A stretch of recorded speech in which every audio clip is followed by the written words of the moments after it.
Jadi menurut saya wajar kalau memang perhitungannya begitu. Nasdem dapat Mas Anies kan, presiden, AHY wakilnya gitu ya. PKS bisa mengisi menteri-menteri gitulah kira-kira kan. Jadi masuk akal juga secara politik tuh. Nah, tapi kan seiring berjalan waktu tidak. Bahkan ada surat yang disampaikan oleh teman-teman Demokrat yang beredar juga sudah di media sosial gitu. Tapi saya dengar juga nih dari informasi A1 ya. AHY itu sedemikian percayanya kepada Anies Baswedan, Mas Anies. Sebelum kejadian ini? Saat kejadian. Ini saya cerita saat kejadian. Saking percayanya sama Mas Anies Baswedan, itu yang membawa pesan, itu dimarahin tuh. Jadi kan membawa pesan bahwa Anies Baswedan sudah dengan Gus Muhaimin. Oh, oke. Itu disampaikan, ini koreksi juga nih, namanya disentingkan kan. Kadang-kadang kan analis ada aja tuh yang bisikin kan. Gitu ya, ini A1 nih, katanya A1 nih gitu. Nah itu, jadi waktu disampaikan, ketum ini Mas Anies Baswedan selingkuh nih sama Muhaimin gitu. Enggak selingkuh. Jadi, kalau selingkuh kan diam-diaminnya terang-terangan. Ini sudah memilih Muhaimin Iskandar sebagai cawapresnya. Itu gebrak meja AHY. Saya pikir marah ke Anies Baswedan. Ternyata marah sampai membawa pesan. Loh, kamu sembarangan kamu. Nggak mungkin Anies Baswedan begitu gitu. Kalau 3 kali kan Prabowo. Saya nggak tahu berapa kali nih Mas Ahy mikir gue kan.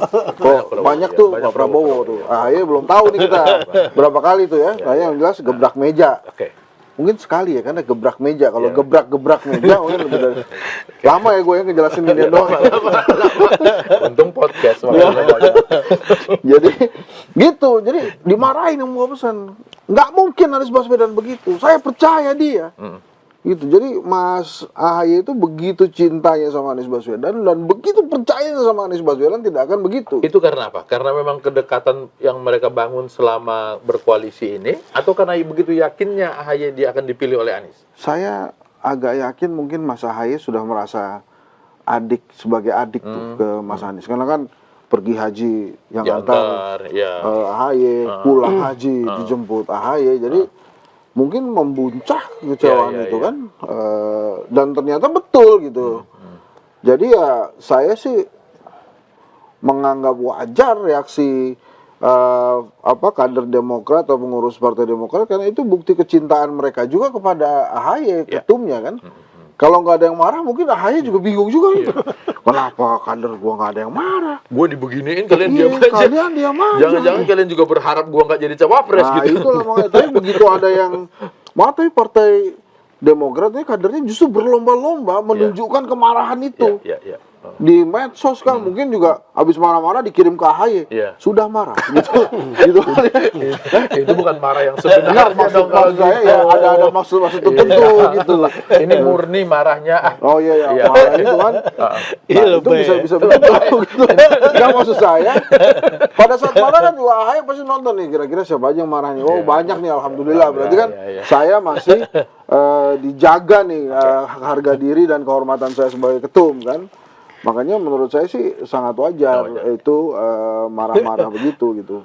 Kenapa Bung merasa itu wajar? Apakah Bung melihat bahwa sebenarnya Anies juga tidak berkeinginan seperti ini? Saya nggak tahu ya Mas Anies itu berkeinginan seperti ini atau tidak. Tapi yang jelas kan dia sudah mengiyakan tuh ya. Sudah mengiyakan. Mungkin nggak ada pilihan lain? Ya saya nggak tahu situasinya Bang Latif. Tapi kalau menurut saya mungkin ya. Kalau kita dalam posisi sulit kan minimal saya izin ke toilet dulu ya, di toilet tuh WhatsApp gitu. Bro, ini ada tawaran nih bro. Gimana nih? Artinya ngulur-ngulur waktu dikit lah gitu ya. Atau kalau lebih canggih lagi kan misalnya kenal Bung Latif ya. Bung Latif, tolong saya 3 menit lagi ditelepon, diminta saya pulang dulu buru-buru gitu, ada urusan penting. Ya bisa juga begitu kan? Pak ini sorry Pak, Bung Latif nih telepon saya disuruh pulang. Latif mana? Latif Kombur Pak. Jadi jawaban ini saya jawab besok gitu, nggak malam itu. Jangan malam itu, gitu. Tapi nampaknya kelihatannya harus segera kan. Dan itu Caimin juga menyampaikan lagi pada saat pidato deklarasi ya. Jadi harus diputuskan saat itu gitu. Nah ini juga memang sih saya, tapi gini ya, ini mohon maaf ya. Ini sebagai analis ya. Saya sih kalau partai politik, saya memahaminya partai politik itu ada mekanisme partai, gitu ya. Terus kemudian di koalisi juga ada mekanisme koalisi ya. Saya tuh ngebayangin ini kalau runtutannya sederhana ngikutin sistem tuh mungkin ada PKB datang ketemu ketua umum Nasdem, terus ketua umum Nasdem meng-offering gitu ya. Minimal yang di offer juga saya bicara dulu dengan partai. Enggak, dengan partai sendiri. Tapi kan dia ketua umum. Dengan partai sendiri. Kan ada mekanisme pengambilan keputusan. Mekanisme pengambilan kan ada tuh ya. Atau mungkin memang sudah diserahkan ke dia juga. Tapi tetap saja kan yang ini kan ada nih, ada koalisinya nih. Ini sebentar ya, kalau Anda mau, saya ngomong ya sama koalisi saya nih, dia setuju apa enggak nih? Ini enggak ada itu? Nggak ada, sama sekali nggak ada. Itu kan jadi salah satu. Demokrat itu tahunya kapan?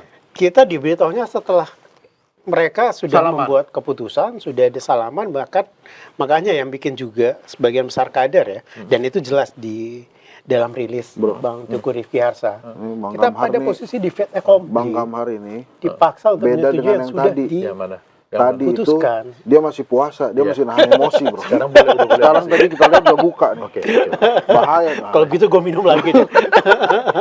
Biar dosisnya nambah kan. Soalnya tadi juga gue lihat tuh kuping udah mulai merah, udah kayak Pak SBY tuh. Pak SBY tuh jarang-jarang kalau kupingnya merah, kemarin merah kuping. Soalnya gue terus. Biar iklannya banyak. Jadi di pesan ini dibawa oleh orang tadi tuh, orang Demokrat juga. Ya. Bukan. Kalau dari yang sudah beredar itu kan yang diutus untuk menyampaikan adalah Pak Sudirman Said. Ini kan sebenarnya yang juga ketum menyampaikan kepada kami pada saat rapat pleno tadi, untuk perkara sebesar ini kok mengutus orang, harusnya kan secara beliau menyampaikan langsung apa yang menjadi persoalannya. Dan ini kan institusi tadi sudah disampaikan oleh Mas Hensat kan. Ada mekanisme pengambilan keputusan, tidak boleh secara serta-merta, secara semena-mena ada orang yang merasa lebih tinggi dari dibanding yang semua yang berhimpun di dalamnya untuk memutuskan secara sepihak. Sebagai koalisi ini ada 3 pihak, ada Demokrat, Nasdem dan PKS, itu harus dirumuskan bersama-sama yang sudah dijawantahkan ke tim 8, ini harus dibicarakan. Dan di partai masing-masing pun juga ada mekanisme pengambilan keputusan. Itu kenapa yang merespon paling pertama dinamika ini adalah Majelis Tinggi Partai. Mereka langsung merapat karena memang di ADRT Partai Demokrat persoalan capres, cawapres, koalisi pilpres itu MTP, termasuk pilgub. Cagup itu ranahnya MTP, itu ADRT Partai Demokrat.